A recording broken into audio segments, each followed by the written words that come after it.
करेंगे space technology के lecture number 8 जहां पे हम बात करने वाले हैं पीएसएलवी के बारे में। और ये लास्ट सेगमेंट है आपके प्रक्षेपण वाहन का, आपके लॉन्च व्हीकल का। मैंने आपको जीएसएलवी, साउंडिंग रॉकेट, एसएलवी, ये सारे जो लॉन्च व्हीकल हैं ये मैंने आपको बता दिए।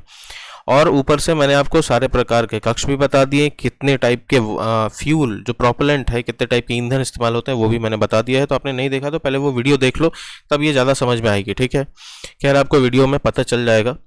अब हम बात करेंगे आज कि पीएसएलवी क्या होता है, फिर हम बात करेंगे इसके वर्जन कितने हैं, फिर हम बात करेंगे यूजेस, और इसमें फिर हम बात करेंगे कितने लिस्ट हैं। ठीक है, तो आइए लेक्चर को शुरू करते हैं।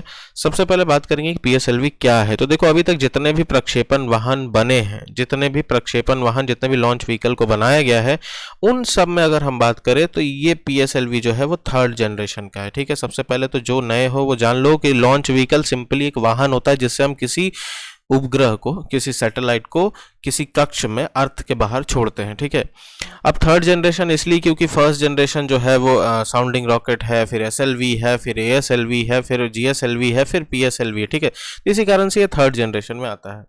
नेक्स्ट हम बात करें कि इंडिया ने इसको जो डेवलप किया है, ये लिक्विड स्टेज पे चलती है। लिक्विड स्टेज का मतलब है कि इसमें ईंधन तरल इस्तेमाल होता है। और सबसे खास बात यह है कि ये जो है, इसका फर्स्ट सक्सेसफुल लॉन्च अक्टूबर 1994 को किया गया था। हालांकि 1993 में ये लॉन्च हुआ था पर अनसक्सेसफुल हो गया था। तो सक्सेसफुल पूछेगा तो 1994 में आपको याद रखना है। ये प्री के हिसाब से भी काफ़ी इंपॉर्टेंट है, क्योंकि अभी हाल में ही जो लॉन्चिंग आपने अगर सुना होगा रीसैट, उसको भी पीएसएलवी से ही छोड़ा गया है। नेक्स्ट हम बात करें कि इसकी जो पॉपुलैरिटी है वो आप कहाँ कहाँ देख सकते हो। चंद्रयान 1 में 2008 में, मार्स ऑर्बिटर स्पेसक्राफ्ट 2013 में, ये आपने नाम सुने होंगे। यहाँ पे भी पीएसएलवी का ही इस्तेमाल हुआ है। नेक्स्ट अगर हम बात करें कि इसकी स्पेसिफिकेशन क्या है, तो देखो, पहली चीज़ तो ये जान लो कि इसके कई वेरिएंट है। वेरिएंट जैसे PSLV G, PSLV C, PSLV XL. PSLV G का मतलब होता है जनरल, सीए का मतलब होता है कोर अलोन, और एक्सएल का मतलब होता है एक्स्ट्रा लार्ज, एक्स्ट्रा लॉन्ग। ठीक है, अब यहाँ पे एक चीज़ बहुत खास है कि क्या सभी जितने भी वेरिएंट है, वेरिएंट का मतलब है कि देखो, जैसे मान लो ऑडी एक कंपनी है, क्या वो कार सिर्फ एक ही टाइप की बनाती है? नहीं, ऑडी में भी कई टाइप है, वैसे ही पीएसएलवी में भी कई टाइप हैं। अलग अलग यूज़ के लिए अलग अलग टाइप का इस्तेमाल करते हैं हम। तो हर वेरिएंट के देखो हाइट वगैरह अलग है, लेकिन हम नॉर्मली बात करें तो हाइट 44 मीटर है पीएसएलवी की। और इसमें स्टेज कितने हैं? स्टेज 4 है। स्टेज अभी मैं आगे बताऊंगा कि स्टेज क्या होता है। लिफ्ट ऑफ मास की अगर बात करें 320 टन है। यहाँ पे एग्जांपल के लिए मैंने लिखा है एक्सेल का कि 320 टन है, मतलब कि जब अगर ये अर्थ से ऊपर उठती है, जैसे ग्राउंड से ये ऊपर उठने लगेगी, जैसे ये अर्थ है और ये ऊपर जाने लगेगी, तो इसका खुद का जो वजन होगा वो 320 टन का है। ठीक है, अब हम जानते हैं कि स्टेज क्या होता है। तो देखो, स्टेज वो होते हैं जहां पे सिंपली आप बता सकते हो कि कितने स्टेज में ईंधन जलते हैं। देखो, गाड़ी में ऐसा है कि आपने पेट्रोल डाला और धीरे धीरे करके कार्बोरेटर में 100 ml 200 ml करके कार्बोरेटर में पेट्रोल जाते रहती है, और वो 100 ml जो है वहां जलती है, उससे आपको एनर्जी मिलती है।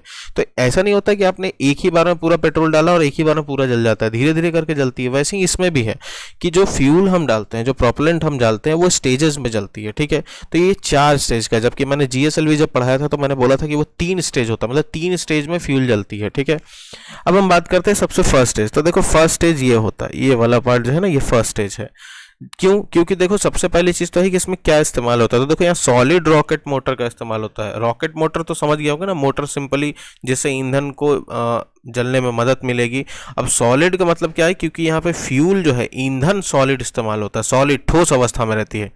और साथ ही साथ यहाँ पे 6 सॉलिड स्ट्रैप ऑन बूस्टर लगे होते हैं। ये जो लंबे लंबे आप ये रॉकेट जैसा देख रहे हो ना, ये सॉलिड बूस्टर्स कहलाते हैं। इसका काम होता है कि जब ये उठती है ना, जमीन से ऊपर जाती है, तब एक्स्ट्रा थ्रस्ट देना। थ्रस्ट का मतलब बहुत तेज एनर्जी देना। ठीक है, वो काम ये करती है। और यहाँ पे अगर बात करेगा कि ये बार बार मैंने सॉलिड फ्यूल का नाम लिया, तो फ्यूल कौन सा है? एचटीपीबी यहाँ पे फ्यूल होता है। मैं आपको पहले ही बता चुका हूँ, पर मैं बता देता हूँ कि एचटीपीबी होता है हाइड्रोक्सी टर्मिनेटेड पॉलीब्यूटाइन। ये फुल फॉर्म आपको बिल्कुल याद रखना है। ठीक है, नेक्स्ट आता है कि जब देखो, जैसे जैसे ये ऊपर जाते जाएगी, वैसे वैसे क्या होगा कि ऑक्सीजन कम होते जाएंगे। अब ऑक्सीजन कम होगा तो सिंपल सी चीज़ है कि ईंधन को जलाने के लिए ऑक्सीजन तो चाहिए। अब इसका काम तो खत्म हो गया, इसमें जितना फ्यूल था फर्स्ट स्टेज में वो जल गया और ये अलग हो जाती है। ठीक है, अब आता है सेकेंड स्टेज। सेकेंड स्टेज का ये होता है कि अब यहाँ पे जो फ्यूल है वो इसको एक्स्ट्रा स्पीड देगी ताकि पृथ्वी के गुरुत्वाकर्षण क्षेत्र से कहाँ निकल जाए? बाहर। अब सेकंड स्टेज में क्या होता है, तो सेकंड स्टेज मैंने बताया था, चाहे जीएसएलवी हो चाहे पीएसएलवी, आपको याद रखना है कि विकास इंजन जो इसरो ने खुद बनाया था इसका इस्तेमाल होता है। और विकास इंजन की खास बात है कि ये लिक्विड रॉकेट इंजन है। लिक्विड रॉकेट इंजन का मतलब इसमें ईंधन कौन सी अवस्था में रहती है, तरल अवस्था में। और हमेशा याद रखना कि विकास इंजन में कौन सा ईंधन होता है, तो UDMH + N2O4, जिसमें मैंने बताया था UDMH क्या होता है, फ्यूल, ईंधन है।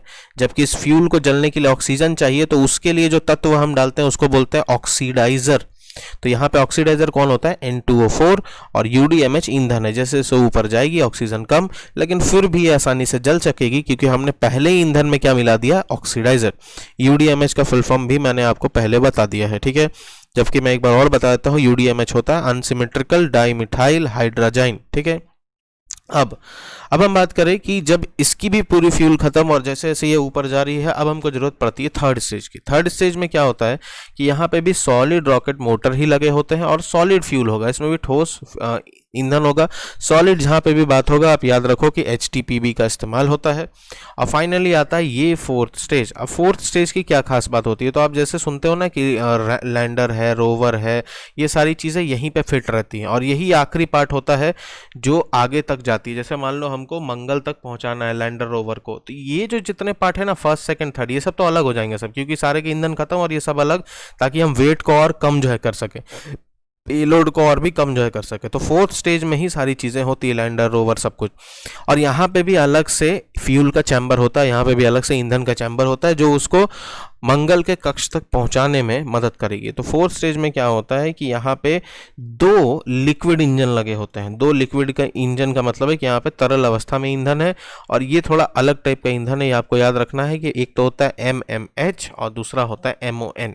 अब बात आती है सर दोनों टाइप के ईंधन, तो मैंने बताया था कि देखो सबसे ऊपर जब जाएगी ऑक्सीजन और भी कम हो जाएगा और लिक्विड होगा तो एक MMH क्या है, MMH फ्यूल है, ईंधन है, और MON क्या है, MON ऑक्सीडाइजर है जो इसको बिना ऑक्सीजन में भी जलने में मदद करेगा। और इसको हमने पहले ही MMH में मिला दिया है, ठीक है, ताकि आसानी से फ्यूल जले एब्सेंस ऑफ ऑक्सीजन में भी।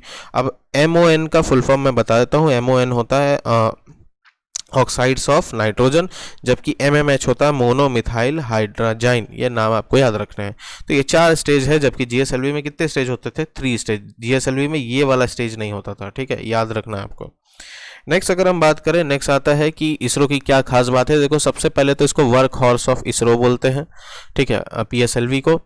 अगर हम पेलोड की बात करें, पेलोड का मतलब है वजन, जो उपग्रह, जो सैटेलाइट आपने इस रॉकेट में लगा के यहाँ पे भेजा है ताकि किसी कक्ष में, ठीक है, ये सारे कक्ष है, किसी कक्ष में अर्थ के ऊपर आप जहाँ पे भी सैटेलाइट को छोड़ना चाहते हो, जहाँ पे भी आप सैटेलाइट को रखना चाहते हो, उसके लिए कितना वजन वो रॉकेट लेके जा पाएगी। तो LEO में 3800 kg, SSO में 1750 kg और GTO में 1425 kg।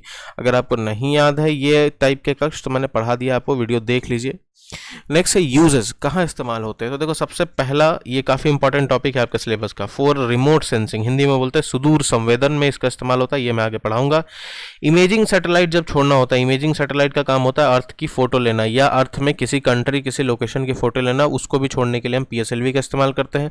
वेदर फोरकास्टिंग, मौसम की जानकारी अगर हमको लेनी है तो हम क्या करते हैं, उपग्रह को पहले से अर्थ के चारों तरफ छोड़ के रखते हैं, तो वो जो उपग्रह है वो भी PSLV की मदद से जाते हैं।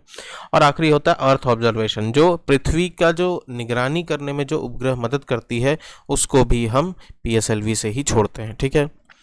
नेक्स्ट हम बात करते हैं कुछ रीसेंट लॉन्चेस की। तो सबसे पहले तो मैंने आपको बताया कि देखो सितंबर 20, 1993 में PSLV G मतलब जनरल, ठीक है, और याद रखना कि ये अब रिटायर्ड हो गया, ये वर्जन है PSLV का, अब काम में नहीं आता। SSPO का मतलब है सन सिंक्रोनस पोलर ऑर्बिट, पर ये मिशन अनसक्सेसफुल रहा था।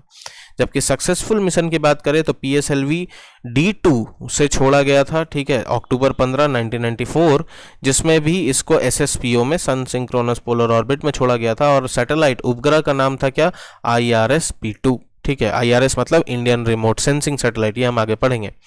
नेक्स्ट 12 सितंबर 2002 को कल्पना 1 छोड़ा गया। कल्पना 1 आपको याद रखना है कि एक ऐसी सीरीज है जो कल्पना चावला के नाम पे रखी गई है और ये वेदर सैटेलाइट है। वेदर मतलब मौसम की जानकारी देती है। यहाँ पे भी हमने PSLV G का इस्तेमाल किया और GTO में छोड़ा था। GTO मतलब होता है जियो ट्रांसफर ऑर्बिट। ये ऐसा कक्ष होता है जिससे हम एक कक्ष से दूसरे कक्ष में किसी सैटेलाइट को पहुंचाने में हेल्प लेते हैं। नेक्स्ट अगर हम ऐसी कुछ बात करें तो अक्टूबर 22, 2008 PSLV एक्सेल, ये लूनर मतलब चंद्रयान, जो आपने नाम सुना था ना, चंद्रयान को छोड़ने में इसकी मदद मिली, तो ये काफ़ी इंपॉर्टेंट है, आप याद रखिए। नेक्स्ट है 26 अप्रैल 2012 PSLV एक्सेल से रीसेट को छोड़ा गया। रीसेट आपको याद रखना है, काफ़ी इंपॉर्टेंट है, फुल फॉर्म होता है इसका रडार इमेजिंग सैटेलाइट, और इसका इस्तेमाल सिंपली फोटो अर्थ के इमेजिंग, अर्थ के फोटो लेने में इसके इस्तेमाल होते हैं। और अगर हम मार्स ऑर्बिटर मिशन की बात करें, काफ़ी ये न्यूज़ में भी रहा था, नवंबर 5 2013 को इसे छोड़ा गया था PSLV एक्सेल से। एक खास बात और आपको याद रखनी है यहाँ पे कि देखो, ये जो मिशन हमने छोड़ा था ना, मार्स ऑर्बिटर मिशन, इसको हमने PSLV एक्सेल से छोड़ा जरूर, पर ये पहुंचने में, देखो मंगल बहुत दूर है, अब पहुंचने में इसको लगभग 2014 में ये पहुंची थी, लगभग मतलब इसको 1 साल का वक्त लग गया था। हमने इसको 6 महीने से 1 साल के लिए ही ऑर्बिट मतलब मंगलयान के कक्ष में छोड़ा था, ताकि मंगलयान से रिलेटेड जितने भी फोटो वगैरह हैं, सॉरी, मंगलयान जो है वो मंगल ग्रह के जितने भी फोटो हैं, चाहे उसके सरफेस के, और जो चीज़ों के लिए कुछ रिसर्च के लिए, अनुसंधान के लिए हमने छोड़ा था, तो 6 महीने के लगभग छोड़ा था, पर वो अभी भी काम कर रहा है। और हाल फिलहाल में न्यूज़ में आपने सुना होगा कि उसने मंगलयान के जो एक उपग्रह है, सैटेलाइट है डेमोस, उसकी फ़ोटो भी भेजी है, आप नेट पे चेक कर सकते हैं।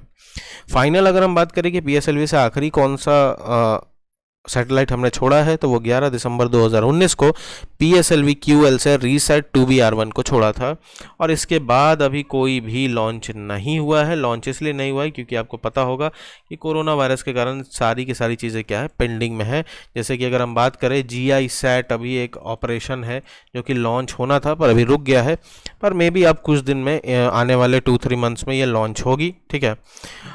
तो ये कुछ इम्पॉर्टेंट टाइप के जितने भी लॉन्चेस हुए हैं PSLV से रिलेटेड। तो ये फाइनल सेक्शन था आपके लॉन्च व्हीकल का, प्रक्षेपण वाहन का। अब आपका जो यूनिट नंबर 7 है MPSC में और UPSC में पेपर 3, तो इसमें जो अब थियोरेटिकल पार्ट बच जाता है स्पेस टेक्नोलॉजी से, वो हम आने वाले लेक्चर्स में देखेंगे। होप करता हूँ कि ये सारे जो पॉइंट मैंने बताए आपको समझ में आया होगा, और पुराने वीडियो देखिए तब आपको और भी क्लियर होगा। अगर सब्सक्राइब नहीं किया है तो हालांकि ये फॉर्मल इनविटेशन है, आप सब्सक्राइब कर लीजिए, क्योंकि हम जो है वो वीडियो लगातार डेली बेसिस पे अपडेट करते रहते हैं। तो फिर मिलेंगे नेक्स्ट वीडियो में, तब तक के लिए थैंक यू।